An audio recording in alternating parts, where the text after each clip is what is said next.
Hello. This is my first time doing a partial photo and video review for a musical, but I have so much to say about this show. Right from the get go, um,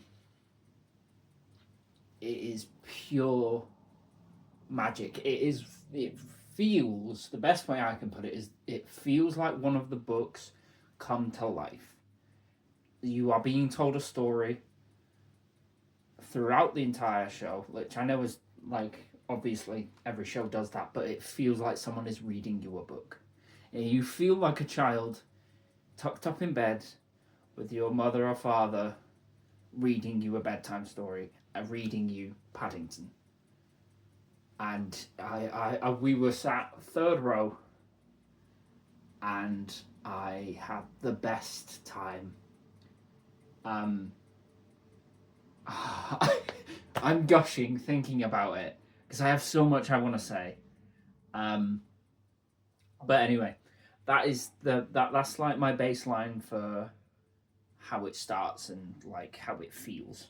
So it opens.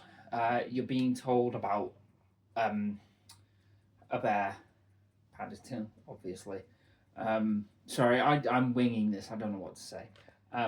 So you're being told about this bear that someone has asked for someone to look after, and from the get go, you know that it's two people playing Paddington, the person in the costume and the person doing the voice off stage, and sometimes on stage. They do it really well. Um, so we go from the opening with the shop owner explaining the story and the situation to Paddington Station. And everyone's in a rush because it's London, it's Paddington Station, of course. So everyone's in a rush trying to get to where they're going, and there's like, this is the stage, and everyone's in a crowd here, and then everyone moves out, and he's just there, just out of nowhere. There is this bear in his hat with his suitcase in his hand, just there, staring out into the audience, like, wow, this amazing new place, London. And he's ready to explore, meet the explorer. And I started weeping. I don't know what it was. I was overcome by so much, I don't know, excitement and God knows what other emotions. But he's just there, and I started crying. I've got the biggest smile on my face, and I am weeping. um, but it was special.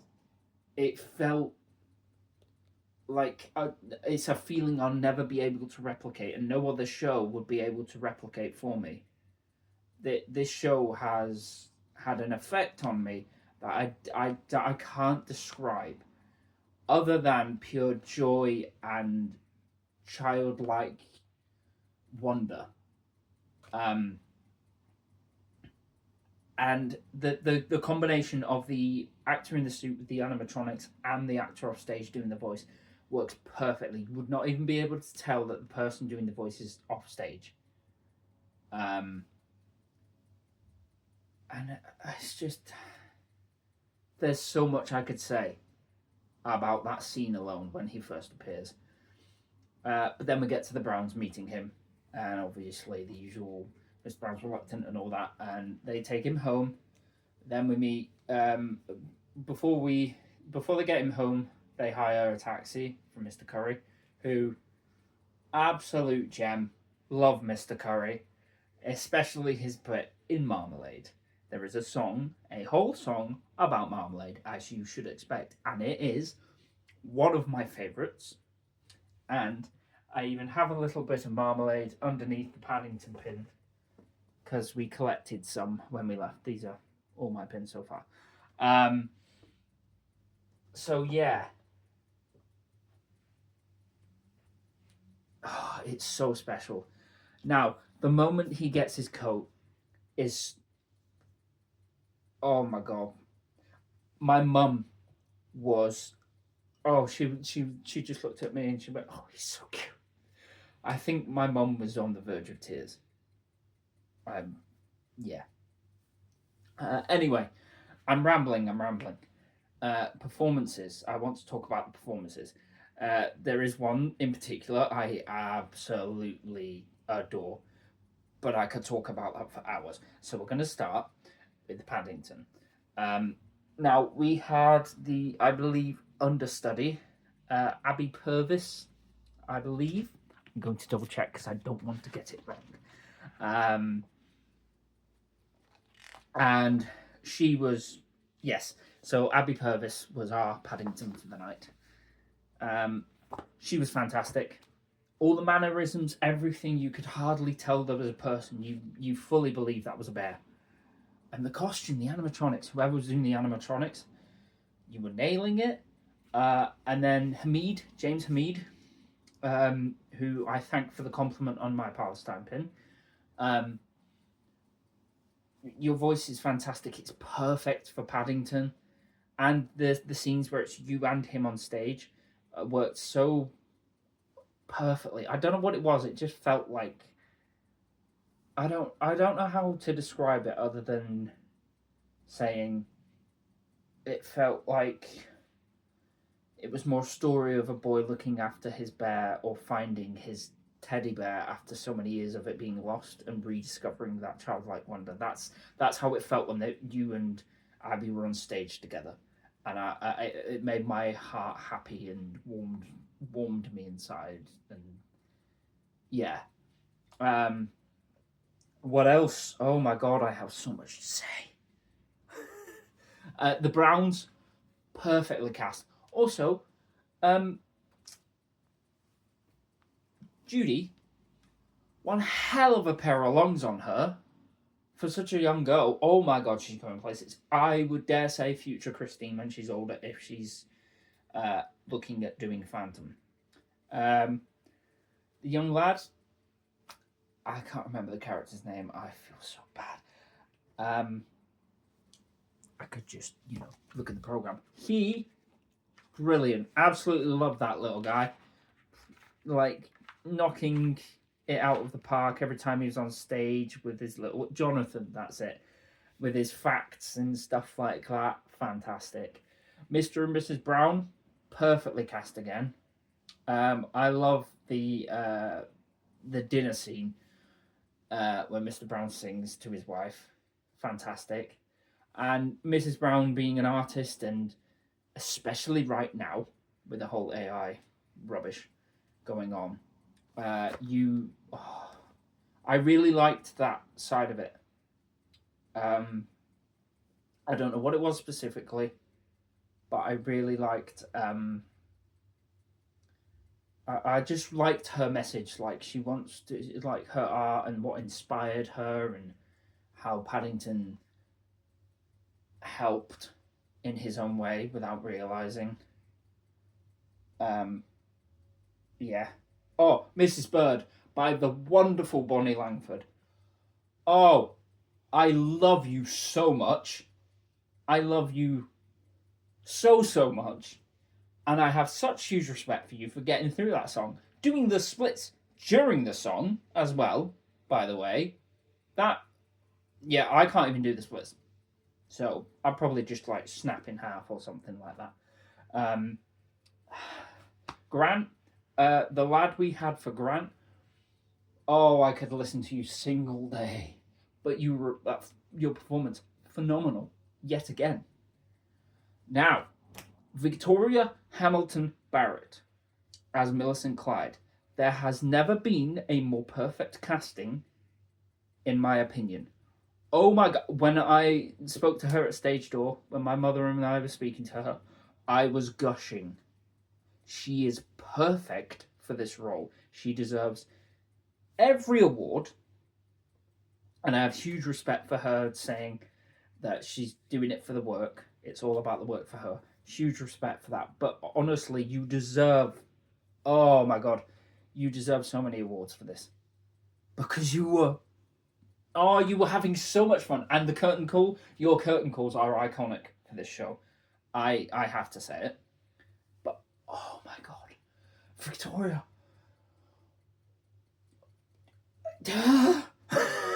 I keep thinking about the performance and then meeting you after, and it's like, oh my god!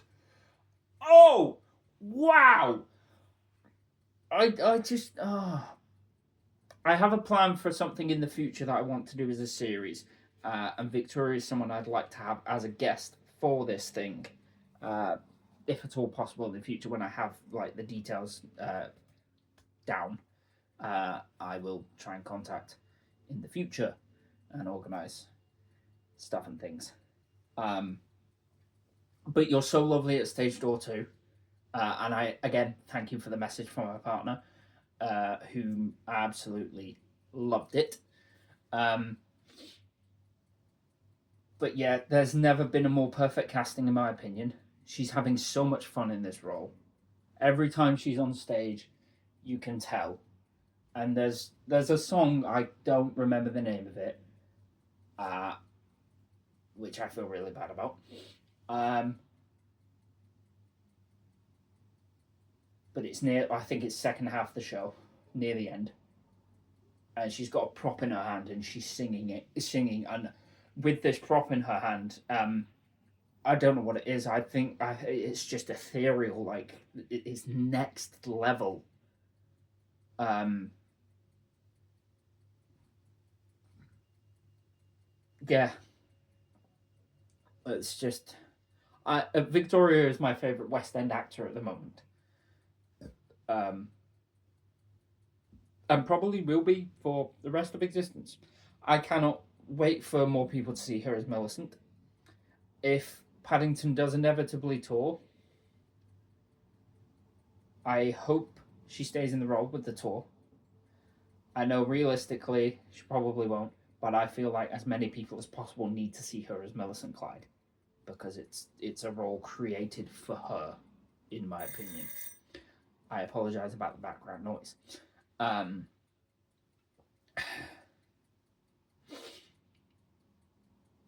oh man, I have so much to say, and not enough time. Um, what else? There was another thing. Oh, um, that was it. The use of the box and other things near the end of the show. Very well done. Perfectly fit the theme. And I really like the way scenery changes in certain aspects, like the way the sides of the stage at the front are designed. It's like all different animals that are stuffed and stuff like that. And I didn't even realize till we were in Millicent's um, workshop, I think it was, that there was more further back, which was great. Because then you're not seeing everything. I did wonder why there was an upside down alligator / crocodile, but that got answered very quickly. Um, uh, all I could think was Elphaba. um, but yeah, the stage design, the tricks, the costumes. Oh my god, Paddington's costume during Marmalade. The most cute thing I have ever seen in my entire life, and I would die for that bear several times over if it meant he was safe with the Browns. That got very intense. I apologise. But yeah, there's so much I could say, and I don't have enough time. But all I can say is I urge you to go and see Paddington the musical as soon as possible. It is very, very far in advance. You will have to book it because I was looking at going again in May. The best availability is December of this year. Now it's been extended through to February. Hopefully it will get extended again. But if it doesn't, get your tickets now. If you can know someone who's reselling or find somewhere that's someone's reselling tickets, get them. I feel like this current climate of the world as well, we need this show. There are a great many things in this show that by the end of Act 1 I was like, the fun stuff and the enjoyment and the wonder aside, we need this show as a um, as a country. We need this show, especially in London, with all the Tommy Robertson rubbish that went on last year and is continuing to go on. We need this show now more than ever. Um, because while people are going to take their kids and the kids aren't going to pick up the message because it's a bear on stage, it's a family show. It's meant to be a fun night out for the kids. There is a deeper meaning for the older people, or people around my age, and we need this show. And I cannot urge people enough to go and see this show for the magic, but also the message. So please, if you have the chance, if you can book it, see Paddington the Musical as soon as possible. That will probably be December. There are the odd few tickets throughout the next few months, but they are very expensive tickets. And there's not any two together. So if you're planning to see it with someone, wait till December. Do a Christmas trip to London. That's what I'm planning to do. But please, see this show. If not because you're a Paddington fan, but for a wonderful night of theatre and a very strong and needed message right now. So I'm done rambling now. I could have gone on for much longer, but I don't have the time, unfortunately. But if anyone has seen this show and would like to talk about it, I'm more than happy to discuss. Those are words. I'm more than happy to discuss it. So please, everyone, stay safe. Free Palestine. And go and see Paddington the Musical.